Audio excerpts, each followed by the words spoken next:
Rotus, you're muted. Morning. Yes, good morning, Zibby. Hope you can hear me clearly. Yes, we are working on it again. Okay. Right. Okay. But All right.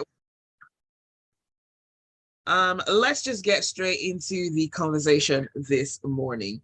There are a few things yes, about the IMF advising Nigeria to maintain a tight monetary policy, the president's commitment to job creation in the Niger Delta, and unemployment figures, projections as well.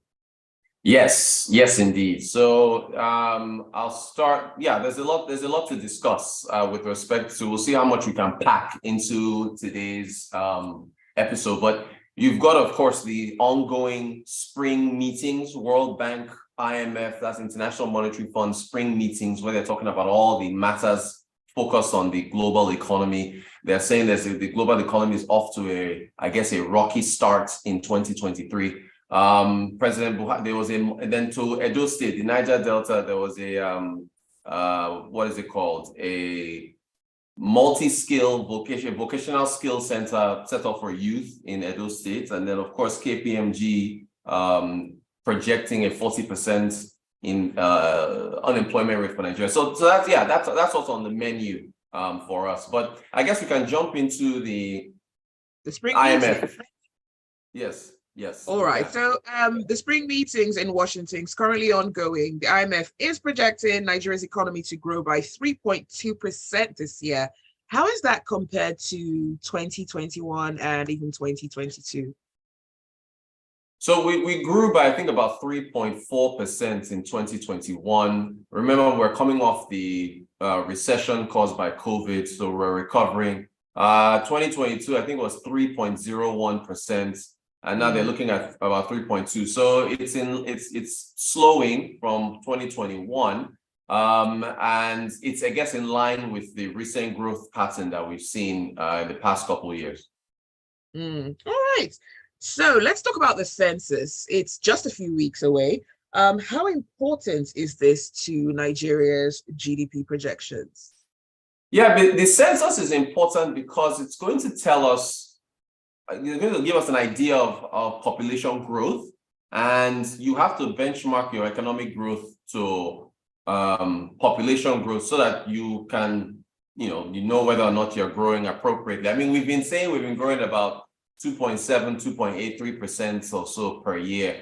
By having an accurate census this year compared to the last time we had a census, we can probably average our growth rate from the last census, which was 2006, between now and 2023, and use estimates to get a better handle of how far we're growing. So it will tell us, okay, if we're growing at this rate, then economic growth needs to be higher than whatever rates we figure out when the population census is done. Hopefully it's accurate. Hopefully it's not, corrupted. Hopefully the data tells the truth. You just have to cross our fingers. Yeah. All right. So how important is it, though, to stay ahead of population growth? Yeah, it's very important because if you think about somebody who's raising a family on a particular salary, if you're making babies and your family is growing faster than your salary can afford to take care of them, then you're underwater.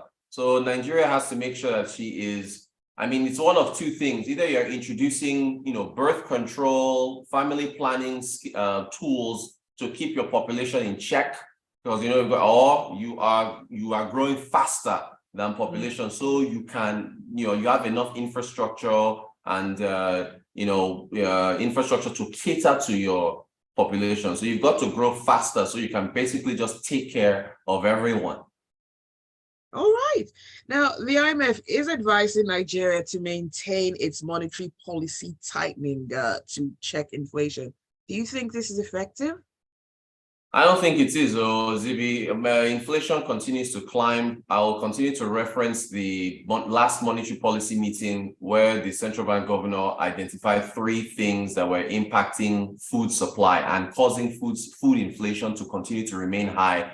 One was road transportation costs, which are continuing to climb. Two, and then we mostly move everything by road, hardly move everything by rail or anything else.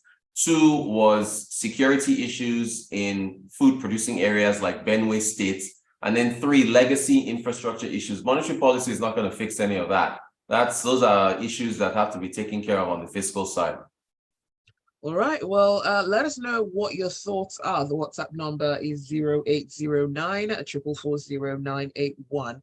And you can also tweet at Smooth981. We're streaming live on YouTube as well. You can catch the live stream up on our channel. Just search for Smooth981. Okay, so let's move on to jobs in Edo State. Now, the Minister of Niger Delta Affairs, Umana, spoke at the commissioning of a multi-skills vocational development center in Edo State. We did speak a little bit about this on Freshly Pressed. Now, he says the center proves that the president's commitment to job creation. What are your thoughts? Yeah, I mean, opening up a vocational center is one thing. The outputs of the center is another. That's really where you should be looking. I mean, youth unemployment in Nigeria is upwards of 50-something%. You add underemployment, and I think you're going at, not higher up or lower 60s. So, yeah, you can open up all the vocational centers that you want to open up. The issue is the skills that you are giving the youth there. Where can they apply those skills? Where are the jobs in Edo State? I haven't looked at the unemployment figures there, but I'm guessing it's going to be around where if you take unemployment and underemployment, it's got to be around where the figures are for the nation, which is 33%, and that's as of 2020. So, it's a good thing to have a vocational center to teach people skills, but you've got to have a job market that can absorb all those individuals so that they can apply those skills and then earn a living for themselves. That's the key thing here. And we haven't seen that in this administration. I mean, this is the tail end of this administration. You're just now opening a vocational center for youth in one particular state. Why didn't you open this, years ago? And all the other ones you've done years ago, what has it done for unemployment for youth? That's the key question here. Let's go on to our WhatsApp. You can also let us know what your thoughts are. 0809 444 0981. Yinka says, words on the marble by Rotus. Your rate of making babies should be directly proportional to the rate of your salary increase. Okay. And Isaac says, how many jobs are there in Edo State? The market isn't there. Yeah, see, that's the issue.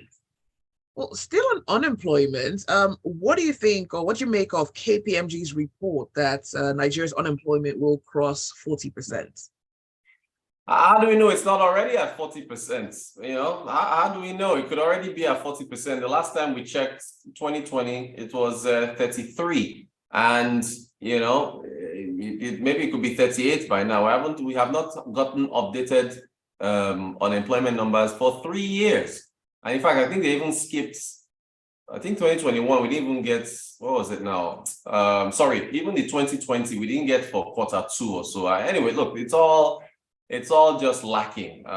It's lacking. The figures could be higher, and that's scary because COVID had a serious impact on poverty. It pushed more people into poverty. The World Bank says higher inflation is pushing more Nigerians into poverty. So you've got to think about the job losses. You've got to think about people who are just trying their best to stay above water. Nigeria really needs to make, and this new incoming administration really has to make jobs a top priority.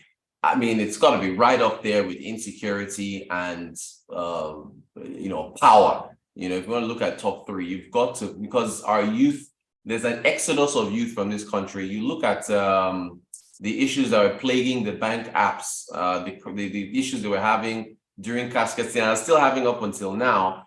That's because there's just been an exodus, partly an exodus of talent. So Zibby, it's a real serious situation. Every one of us knows somebody looking for a job. In fact, knows more than multiple people looking for work.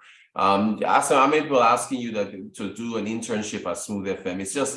It's everywhere. And it can't be just Lagos and Abuja that is attending to job growth. It's got to be elsewhere. You've got to have what's called inclusive growth that takes up everyone, so that your vocational center in Edo State can actually mean something other than just pump and pan. Yeah, so long way to go. That number could be higher. Who knows, from KPMG. Right. Just curious about this. What are your thoughts on this bill that has just passed the second reading to sort of restrict medical doctors here in Nigeria in a way to check brain drain? Yeah, everybody hates that bill, and it suggests that lawmakers in Nigeria are out of touch. Before you suggest such a bill and bring it forward to the House of Reps, why don't you talk to a couple doctors and ask them what's going on? Why don't you ask them why they're leaving? What's causing brain drain? Everybody knows what's causing brain drain in the medical sector. It's the same thing as the jackpot thing that's going on everywhere else. They're not paid well. Their wages need to be better. Junior doctors in UK, NHS, they are going on strike. That thing is about to wreck the UK. Yeah, because they want a 35% increase in their salaries in the UK junior doctors, because inflation is rising. Right. So we haven't even implemented minimum wage in Nigeria. So doctors are not paid well. The equipment is not here. The business environment is not conducive for them. Where will they find jobs? So there's so much that needs to be addressed before you try to now force them to work here. It's a bill that's out of touch. All right. Well, that is all the time that we have this morning for Business Express. I'm just going to read one message. This one is from Gilbert. He says, on unemployment in Edo State, let us ask ourselves what happened to the once vibrant oil palm industry. Why has it not expanded to various productive chains since 1967? Great question. Great question. And thanks to everybody that sent their messages today. As usual, our listeners, they know what's up. Absolutely. And we'll keep the conversation going on social media. You can you can tag Rotus in your tweets. It's at Rotan Quotes. That's ROTAN Quotes KWOT. And you can also tag at Smooth981 as well in those tweets. So this conversation keeps going even after the show. Thanks for listening. Thanks for your messages. Thank you, Rotus, for joining this morning. Thanks, Zibby.